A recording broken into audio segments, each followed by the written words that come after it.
Well, hello everyone, and welcome to my new show. So, the Theo and Ashley show is kind of like a show Laura and I do as kind of a comedy show. But like, my character Theo is just a slight, very tiny exaggeration of myself. I may be slightly, just very slightly less awkward than Theo, the character is. But I am Theo the person. So, that's what's going to separate this from the other stuff we do here, because this is gonna be witchy kind of stuff. Because I've got some witchy stuff I want to show, and show off some tarot cards, do some example readings, kind of things. I'm a very, very amateur tarot card reader. I've had a very basic deck. I think it's in here somewhere. Yeah, I'll show that deck off too. I have a very basic deck I've had for probably 10 plus years, and I've fiddled with it on and off. I've never really gotten like super into it or anything. It's happening with my hair. But so yeah, I fiddled with them on and off for 10 or so years. Whether it's something I like super believe in or not, it's just kind of like a meditative thing. That's what I like about it. Tarot cards to me are, it lets you think creatively, lets you opens your mind to other possibilities. It definitely can give you a different outlook on a situation you're having. Like maybe you're not thinking outside the box at all, and sometimes you just need a little help. And tarot cards can kind of help do that. It doesn't ever necessarily mean one thing or the other. It's all open to interpretation. Some people believe in more than that, and whether or not I do, that's not really what I'm getting at here. So my beliefs that anything is just kind of like whatever. I exist as a human being on this planet, and that's about as much as I get out of life. But that sounded really depressing. It didn't mean to be depressing. I'm perfectly happy, so except for, the world's on fire. But according to anyways, so today I have incense going. I don't know if you can see it, so I'll hold it up. Ooh, incense. This incense is flipping wonderful. This is one of my absolute favorite incenses. This is from a company called Soul Sisters, which is on Etsy, and we recently got from them. With everything going on, depending on when I post this is probably like 3 weeks after the George Floyd protests started. We're still in quarantine, still in lockdown. World is on fire, like I said, and so we've had a lot of time indoors.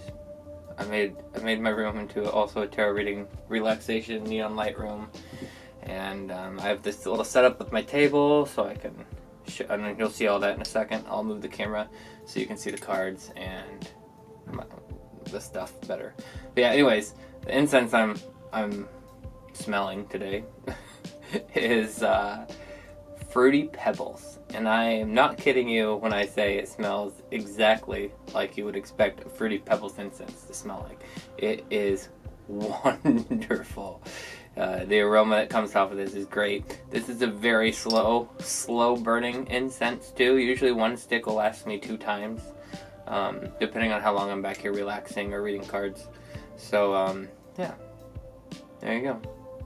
Alright, so I'm going to move the camera down so you can see all of our stuff here. One quick thing I want to point out before, this is the first time we're doing this, and kind of breaking the veil of this Theo and Ashley show. As we've mentioned this on our other channel, we have another channel that's for puppets and makeup and stuff.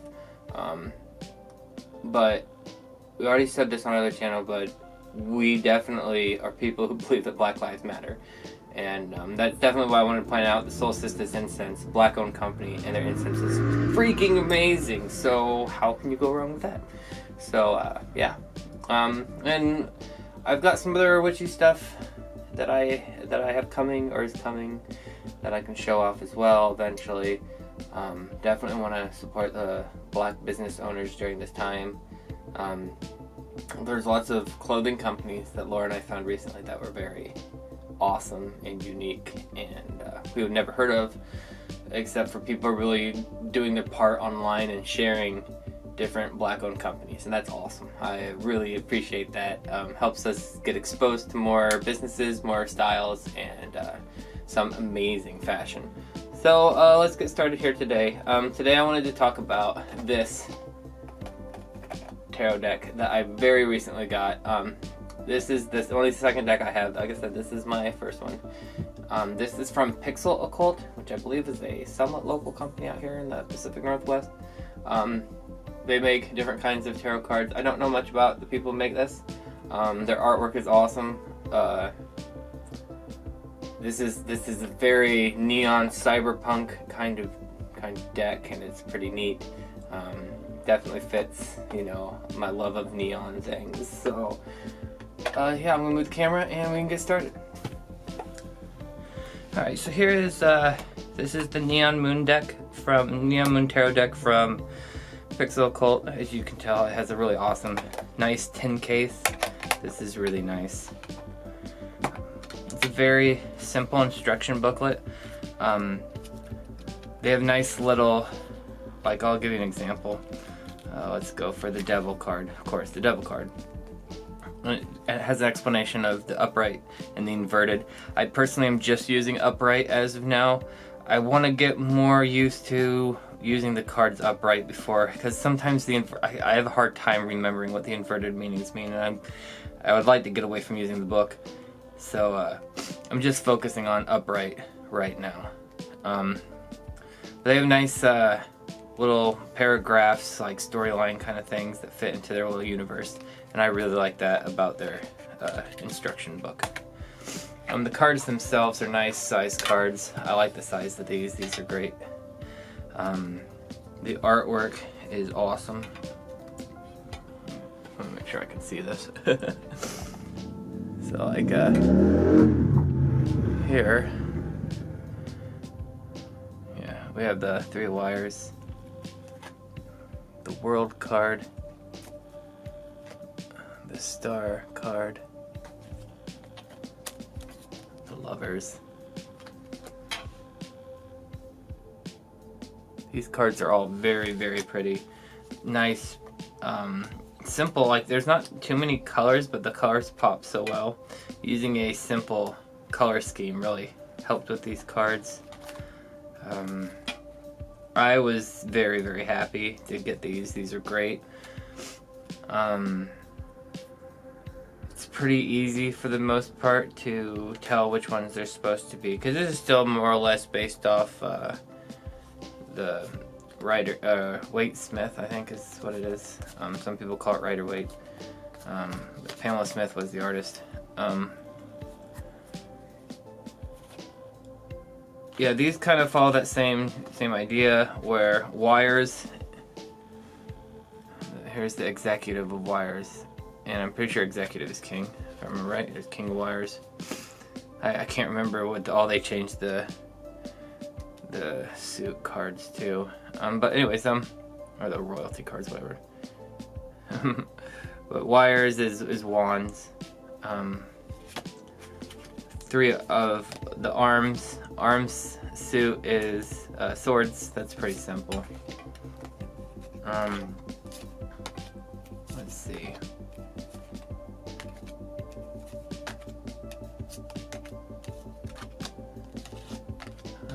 Come on now, where's anything but wires? The death card is pretty neat. I like their death card. That's pretty awesome. Oh, instead of cups, it's vials. Here's the 4 of vials card. And then instead of pentacles, it's Zent, which is their version of pentacles. And that Zent is this Z symbol with the line through it. There's 3 of Zent. Very fascinating deck. This is a really, really nice deck. I highly recommend looking through Pixel Occult and checking out their various decks. They have more than just this. This is just the one that spoke to me immediately. Did I really just put some of these cards up here backwards? She's good. Good job, Theo. That was a good decision. Wait, did I find the exact place I did it to? Oh yeah, I did. I didn't even have to smell. Okay, whatever. Anyways, all right. Fruity Pebbles incense is smelling pretty good. All right, so let's give it a shuffle, and I'll do a simple 3-card reading because I've done the Celtic cross readings before, but I'm not quite as good at those ones yet. Those ones you need to have like a lot of information in them. So 3 cards is easier to handle, and then I can kind of get a better sense of how they operate together, and etc. Yeah, we'll just do a simple reading today. What's the reading? Let's see. What does this week have in store for the world at large? Are we going to have some good news, some bad news? What are we looking at here? And what should we do in that situation? What do we have to look forward to? What should we do going forward? That sort of thing. Basically just a basic guide to what to expect and do for this week. So let's get our 3 cards. Everyone's going to have different ways of doing this that are probably way more correct than what I'm doing, so just keep that in mind. Alright. Again, I don't do reversals. Oh! That's always a good sign. Okay, what do we have here? The first card is the 7 of Arms.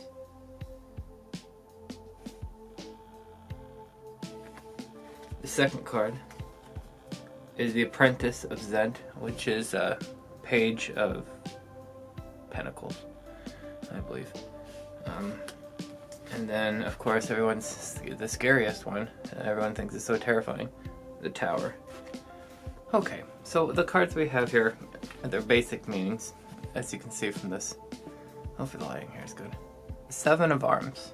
So you can see we have a gentleman here with a crowbar and some swords.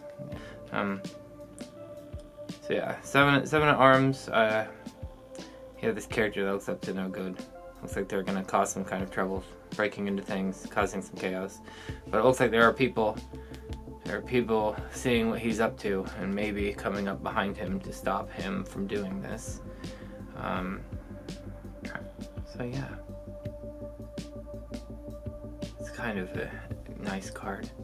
I like the skylines and the buildings. There's a little flag back here. Yeah, so there's that card. Our second card is the Apprentice of Zent, the Page of Zent, Page of Pentacles. And what we have here is obviously a person who's looking very calmly at some screens, busy at work, hard at work. This is definitely a hard work kind of pays off card, possibly new work, changes to work, etc. Definitely work related card, whatever work that means in the situation. Next, of course, we have the Tower card, the infamous Tower card. It took me a while on this one to find out where the 2 people were falling, because traditionally the Tower card is 2 people falling off the tower, and you have a little tiny person there, if it's focusing right, I don't know. And then there's a tiny person there. The Tower card is, a lot of people get real nervous about the Tower card. Tower card to me has always meant change, usually violent, abrupt change, but never necessarily something bad. The people being knocked off the tower, depending on what you believe in these cards and what the history that you look at them and different things. The previous card before this is the Devil, and in the Devil card there's a female and a male representing both wisdom and sensuality at the bottom. Wisdom is like fire, sensuality is like growing plants, and this is the card that comes immediately after it. So you could say in the card before this is the Devil card if you've given too much to sensuality or the pursuit of like wisdom. Like you need to have that balance, because if you let them control you, then you're basically chained to your willpower rather than your reason, kind of thing, I guess. And then in the tower card, you have the light of God coming down and breaking the tower, and these two characters are falling off, the man and the female. Obviously, you can't tell in this one. And there's depending on which genders change all the time in cards. Gender really doesn't matter too much. Just like in life, it shouldn't matter too much. But you have these characters falling off, and that's definitely kind of a rebirth, like shattering those shackles that tie you to your uncontrolled emotions, I guess. So I always look at this one as kind of a set you free kind of card, but it will be in a very disastrous kind of way. It will be very abrupt. It's still not going to be pleasant, but it's change. Now let's look at all these three cards together. Now here we have a bit of a directional thing going on. The first part of the tower here, this middle triangle, and this top triangle too, they both are pointing. There's a definite flow in the art going this direction. And then of course you have the Apprentice of Zent, who is also looking in that direction. So I definitely feel like the flow is going this way. And then this card is just kind of facing him. I read this whole book on this kind of stuff, and I'm very, very still getting used to it. But I'm trying to getting a sense here. Obviously, we've had a great change very recently in this life of ours. Not only the pandemic, but also the Black Lives Matter protests. So you could definitely look at the Tower card as that kind of a thing. I mean, in your own personal life, you may have your own destructive change kind of happening. So this could definitely apply to about anybody right now in the situations that we are in. I would say the Apprentice of Zent is looking forward and to the looking forward at the work to do to help this problem. And to make sure that the work is just and that we're not being for selfish gain.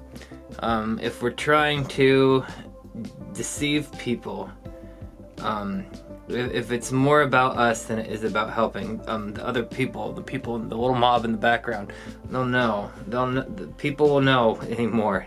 You can't. These days of no privacy and internet the way it is, you really can't hide things anymore.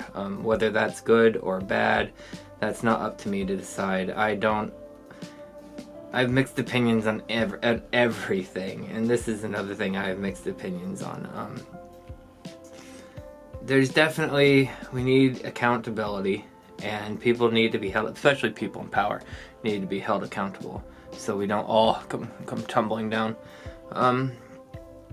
But we also need to have a great amount of empathy and compassion for other people. Doing it on your own, trying to go behind people's backs, that's not going to work out. That's just not going to work out at all. So be careful going forward to not do it selfishly. This is an effort that's going to take all of us. But keep that positive drive, that work effort drive. Like, work needs to be done to kind of clean up from the catastrophic change that has happened recently. So yeah, that's essentially how I do my readings. It's probably really embarrassing, and everyone's gonna make fun of me for it, but that's how I do it so far. I'm still learning, like I said. I always like to take one card, the next card, and just see what this card is. Always check the next card. I don't know why. I'm sure somebody can tell me why you check the next card. I just check it for checking sakes. This is the 10 of Zent. This is definitely a family, calm, peaceful scene. The 10 of Pentacles is the same kind of idea. It's this, you have the older person with their dog companion, which is always a sign of loyalty. Looking at these kind of holographic images of the past, I assume, or their family. So this card can definitely have a lot to do with family, loyalty, completion as you age, getting to the end of your work, etc. Obviously, everybody else is going to have different interpretations to different cards depending on what cards they're next to, what deck they are. Yeah, it's just kind of an endless thing. Tarot is very interesting, and it really just started out as a card game. It's just like a normal deck of cards with an extra suit, which most people who get into tarot call the major arcana, or just a set of trumps. It's really interesting. But this is a more traditional deck. This was my earliest deck. It's all in order, so I can go through and just kind of meditate on cards one at a time and get used to them. The artwork of these is very traditional, very reminiscent of the original artwork by Pamela Smith. And here's that example I was going to show you with the Devil card. Devil card, you have the female and the male. This one isn't quite as much as some. Some you can definitely tell that the male is represented by fire. There's a fire there. And then the female usually has vines or something growing out of them. The genders don't really matter too much. It's just they're very representative of different sides, forces of nature. And then in the Tower card, you have you have the man and the female falling off the tower. So in this they're shackled to the devil essentially, and in this they're freed by the light of God, if you want to look at it that way. But yeah, these cards are very, very fascinating. If you're interested in tarot, the history of them is fascinating. The different symbology and symbols that are in these things from different kinds of belief systems and religion is fascinating. And I want to thank you very much for joining me for this. If this is something you find interesting, let me know. I'll probably do these every now and then, do little quick readings, talk about a specific card. I plan on getting more decks as time goes along, and I've got more incense to show off, and just all around my stuff. My witchy stuff in my witchy room. Anyways, I want to hope that you all survive this and get through this on the other side, and hopefully it'll be a slightly better place, at least. Please be a slightly more humane place for everyone. I really hope you're staying safe, staying healthy, and try not to get too angry with each other. Everyone's really desperate and very sad and very anxious right now. So definitely have some empathy and sympathy for people. This is a tough time, very tough. And getting mad and angry at each other, pointing fingers, screaming and yelling, getting on your soapbox, and rah, rah. Now's not the time for that. I mean, unless it's a Black Lives Matter soapbox, you know, that's really all the soapboxes are for right now. So I guess in this time I just wish you peace and happiness, and I really hope things turn out somewhat decently. Also, it's Pride Month. I don't know if I'm actually going to post this by Pride Month, but as a non-binary pansexual person, I want to wish you all the best Pride Month ever. Of course, being stuck at home, it's not going to be the best Pride Month ever. But, you know, make the best of it as you can. Just keep your head up. We'll get through this all right. Just keep your head up, and the turn of the wheel will always turn. And round we will always go. But together, it doesn't have to be so bad. So please, be kind to one another, love one another, and we can get through this. We can get through anything. We've gotten through all kinds of terrible stuff, you know. Progress is painful, slow, and exhausting, draining, and kills people, to be honest. So it's never an easy thing. And so from me to you, I just wish you the best of luck, a peaceful, happy life as much as you can have during this time. Love your friends and your family, and we will see you next time.